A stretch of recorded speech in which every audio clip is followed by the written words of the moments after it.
Friends, ಎಲ್ಲರೂ ಹೇಗಿದ್ದೀರಾ? ಈ ದಿನ ಮತ್ತೊಂದು ಹೊಸ ಭಯಂಕರ ಸತ್ಯ ಘಟನೆಯೊಂದಿಗೆ ನಾನು ನಿಮ್ಮ ಮುಂದೆ ಬಂದು ನಿಂತಿದ್ದೇನೆ. ಈ ಘಟನೆನ ಬಂದು ಶೋಭಾ ರೆಡ್ಡಿ, ನನ್ನ ಆತ್ಮೀಯರೊಬ್ಬರಿದ್ದಾರೆ, ಅವ್ರ ಹೆಸರು ಶೋಭಾ ರೆಡ್ಡಿ ಮೇಡಮ್ ಅಂತ ಹೇಳ್ಬಿಟ್ಟು ಅವರು ನಮ್ಮೊಂದಿಗೆ ಈ ಘಟನೆನ ಹಂಚಿಕೊಂಡಿದ್ದಾರೆ. ಈ ಘಟನೆ ಬಂದು ಸುಮಾರು ಆಜುಬಾಜು 1984ರಲ್ಲಿ ನಡೆದಿರ್ತಕ್ಕಂಥ ಘಟನೆ ಇದು ರಾಯಚೂರು ಜಿಲ್ಲೆ ಶಹಾಪುರ ತಾಲೂಕು ಹಾಗೂ ಸಾಗರ ಎಂಬ ಗ್ರಾಮದಲ್ಲಿ ನಡೆದಿರ್ತಕ್ಕಂಥ ಒಂದು ಘಟನೆ. ಒಂದು 500 ಮನೆ ಇರ್ತಕ್ಕಂಥ ಗ್ರಾಮ ಅದು.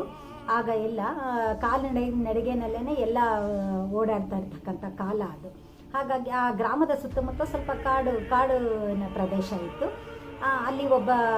ಅಲ್ಲಿ ಒಂದು ಪ್ರತೀತಿ ಇತ್ತು. ಅಲ್ಲಿ 1947ಕ್ಕೆ ಅಂದರೆ ಸ್ವಾತಂತ್ರ್ಯಕ್ಕೂ ಮುಂಚೆ ಯುದ್ಧಗಳು ನವಾಬರು ಬಂದು ಇದು ಮಾಡಿರ್ತಕ್ಕಂಥ ಪ್ರದೇಶ. ಅನೇಕ ಜನರು, ಹಿಂದೂ ಮುಸ್ಲಿಮೇ ಆಗಲಿ, ಎಲ್ಲರೂ ಸ್ವಾತಂತ್ರ್ಯಕ್ಕಾಗಿ ಸತ್ತಿರ್ತಕ್ಕಂಥ ಅನೇಕ ಹೆಣಗಳು ಅಲ್ಲಿರ್ತಕ್ಕಂಥ ಮನೆಗಳ ಕೆಳಗಡೆ ಹೂತಿಟ್ಟಿದ್ದಾರೆ. ಹಾಗಾಗಿ ಪ್ರತಿಯೊಂದು ಮನೆಯಲ್ಲೂ ಅಲ್ಲಿ ಪ್ರೇತಗಳಿದೆ ಅಂತ ಹೇಳ್ಬಿಟ್ಟು, ದೆವ್ವ ಭೂತಗಳಿದೆ ಅಂತ ಹೇಳ್ಬಿಟ್ಟು ಜನ ಮಾತಾಡ್ಕೊಳ್ತಾ ಇದ್ರು. ಆ ಪ್ರತೀತಿ ಇತ್ತು. ಅದನ್ನು ನಮಗೆ ಸ್ವತಃ ಶೋಭಾ ಮೇಡಮ್ ಅವರು ಹೇಳಿದ್ದಾರೆ ಆ ವಿಷಯನ ನಮಗೆ. ಹಾಗಾಗಿ ಮತ್ತೆ ಅಲ್ಲಿ ಆ ಗ್ರಾಮದಲ್ಲಿ ಒಬ್ಬ ನರ್ಸ್ ವಾಸವಾಗಿದ್ರು. ಆಕೆ ಎಲ್ಲರಿಗೂ ಮನೆಗೆ ಹೋಗಿ ಸೇವೆ ಸಲ್ಲಿಸಿ ಬರ್ತಾ ಇದ್ರು. ಆಕೆ ಬಂದು ಆಕೆಗೆ ಮಕ್ಕಳಿರಲಿಲ್ಲ. ಹಾಗಾಗಿ ಆಕೆನ ಪಾಪ ಗಂಡ ತೊರೆದು ಬಿಟ್ಟಿದ್ರು ಆಲ್ರೆಡಿ. ಆಕೆ ವಾಸ ಮಾಡ್ತಾಯಿದ್ರು. ಒಂದಿನ ಆಕೆ ಹಾಗೆ ರಾತ್ರಿ ಹೊತ್ತು ಮಲಗಿರ್ತಕ್ಕಂಥ ಸಂದರ್ಭ. ಆ ಸಂದರ್ಭದಲ್ಲಿ ಪಾಪ ಅರ್ಧರಾತ್ರಿನಲ್ಲಿ ಒಂದು ಕರಡಿ ಬಂದ್ಬಿಟ್ಟು ಆಕೆನ ಎತ್ಕೊಂಡು ಹೋಗಿ ಕಾಡಿಗೆ ಹೋಗಿ ತನ್ನ ಗವಿನಲ್ಲಿ ಆಕೆನ ಕೂಡ್ ಹಾಕ್ಬಿಡತ್ತೆ ಪಾಪ. ಕೂಡ್ ಹಾಕಿದ ನಂತರ ಆಕೆ ಎಲ್ಲೂ ಹೊರಗಡೆ ಹೋಗಬಾರ್ದು ಅಂತ ಹೇಳಿಬಿಟ್ಟು ಕಾಲನ್ನ ಚೆನ್ನಾಗಿ ಉಗುರಿಂದ ಚೆನ್ನಾಗಿ ಕೆರೆದ್ಬಿಟ್ಟು ರಕ್ತ ಬರೋ ಹಾಗೆ ಆಕೆ ಎಲ್ಲಿ ತಪ್ಪಿಸ್ಕೊಂಡು ಹೊರಟೋಗ್ತಾಳೋ ಅಂತ ಹೇಳ್ಬಿಟ್ಟು ಗಾಯ ಮಾಡಿಬಿಡತ್ತೆ. ಆಕೆಗೆ ಏನೂ ಮಾಡಲಾರ್ದಕ್ಕಂಥ ಪರಿಸ್ಥಿತಿ ಪಾಪ ಆಕೆಗೆ. ಜೊತೆಗೆ ಆಕೆ ಅದು ಕರಡಿ ಸಂಸಾರ ನಡೆಸೋಕ್ಕೆ ಶುರು ಮಾಡಿಬಿಡತ್ತೆ. ಪಾಪ ತುಂಬ ಹಿಂಸೆ ಪಡ್ತಾ ಇರ್ತಾಳೆ. ಆಕೆ ಏನು ವಿಧಿನೇ ಇಲ್ಲ. ಆಕೆ ನಡಿಬೇಕಂದ್ರೆ ಎದ್ದು ಓಡಾಡ್ಲಾರ್ಲು. ಅದು ಏನು ಮಾಡೋದಂದ್ರೆ ರಾತ್ರಿ ಎಲ್ಲ ಆಕೆ ಜೊತೆಗೆ ಇದ್ದು ಬೆಳಗಾದರೆ ಮತ್ತೆ ಎದ್ದು ಬಂದು ಆ ಕರಡಿ ಬಂದು ಹಲಸಿನ ಹಣ್ಣು, ಜೇನುತುಪ್ಪ ಎಲ್ಲ ಶೇಖರಣೆ ಮಾಡಿ ತೊಗೊಂಡೋಗಿ ಆಕೆಗೆ ಆಹಾರವನ್ನು ಕೊಡೋದು. ಮತ್ತು ಆಕೆ ಎಲ್ಲೂ ಆತನ ಕರಡಿಯಿಂದ ತನ್ನಿಂದ ತಪ್ಪಿಸ್ಕೊಳ್ದಿರ ಹೋಗಬಾರ್ದು ಅಂತ ಸರಪಳಿ ಥರ ಅದು ಕೂಡ ಕಟ್ಟಿ ಹಾಕ್ಬಿಟ್ಟಿತ್ತು ಆಕೆಗೆ. ಸರಿ ಅಂತ ಹೇಳ್ಬಿಟ್ಟು ರಾತ್ರಿ ಎಲ್ಲಿ ಹೊಟ್ಟೋಗ್ತಾಳೋ ಆಕೆ ಅಂತ ಹೇಳ್ಬಿಟ್ಟು ಆಕೆನ ತನ್ನ ಕೈ ಮೇಲೆ ಮಲಗಿಸ್ಕೊಳ್ತಾ ಇತ್ತಂತೆ. ಅಷ್ಟು ಚೆನ್ನಾಗಿ ನೋಡ್ಕೊಳ್ತಾ ಇತ್ತು ಅಂತ ಹೇಳೋದಕ್ಕಿಂತ ಒಂದು ರೀತಿ ಪಾಪ ಆಕೆಗೆ ಹಿಂಸೆನೂ ಆಗಿತ್ತು. ತುಂಬಾ ಹಿಂಸೆ ಆಗಿತ್ತು ಪಾಪ ಆಕೆಗೆ. ಏನೂ ಮಾಡಲಾರ್ದಕ್ಕಂಥ ಪರಿಸ್ಥಿತಿ ಆಕೆಗೆ.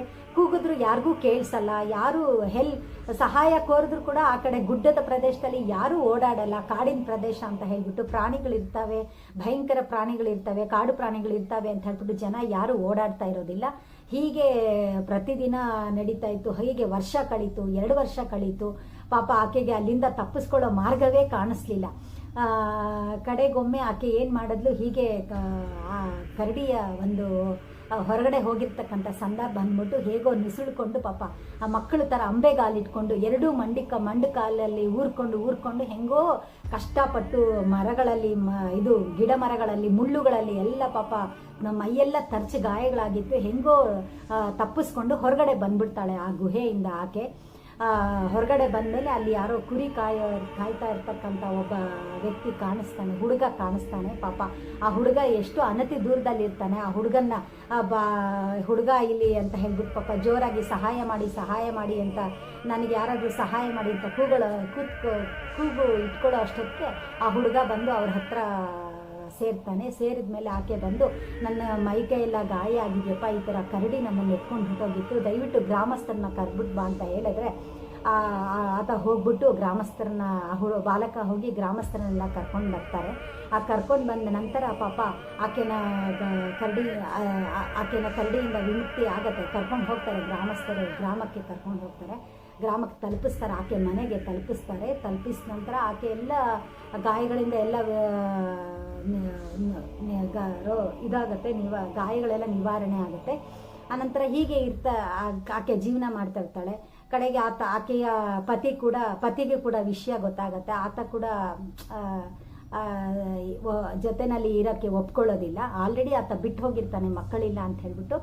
ಆಕೆ ಹಾಗೆ ಜೀವನ ನಡೆಸ್ತಾ ಇರ್ತಾರೆ. ಆದರೆ ಎಲ್ಲ ಕಾಲದಲ್ಲೂ ಒಂದು ರೀತಿ ಜನಗಳ ಮಾತೆ ಶಾಪ ಆಗಿಬಿಡುತ್ತೆ. ಪಾಪ ಆಕೆಗೆ ಕರಡಿ ಅಪಹರಿಸಿದ ಮಹಿಳೆ ಅಂತ ಹೇಳ್ಬಿಟ್ಟು, ಕರಡಿ ಎತ್ಕೊಂಡು ಹೋಗಿದ್ದ ಇವಳನೆ ಅಂತ ಹೇಳ್ಬಿಟ್ಟು ಜನಗಳ ಚುಚ್ಚು ಮಾತುಗಳಿಂದ ಪಾಪ ಆಕೆ ಸಹಿಸಲಾಗದೆ ಕಡೆಗೆ ಆತ್ಮಹತ್ಯೆಗೆ ಶರಣು ಆಗ್ಬಿಡ್ತಾಳೆ. ಇಂತಹ ಒಂದು ಘಟನೆ ಕೇಳಿದ್ರೆ ಹೀಗೂ ಉಂಟೆ ಅಂತ ಹೇಳ್ಬಿಟ್ಟು ನಮಗೆ ವಿಸ್ಮಯಕರವಾಗಿ ರೋಚಕವಾಗಿರ್ತಕ್ಕಂಥ ಸಂಗತಿ ಇದು ಅಂತ ಅನಿಸುತ್ತೆ ನಮಗೆ. ಇಂತಹ ಅನೇಕ ಸತ್ಯ ಘಟನೆಗಳು, ಭಯಂಕರ ರೋಚಕ ಸತ್ಯ ಘಟನೆಗಳಿಗಾಗಿ ಈ ನನ್ನ ಚಾನಲ್ನ ಸಬ್ಸ್ಕ್ರೈಬ್ ಮಾಡ್ಕೊಳ್ಳೋದನ್ನು ಮರಿಬೇಡಿ ವೀಕ್ಷಕರೇ. ನಮಸ್ಕಾರ.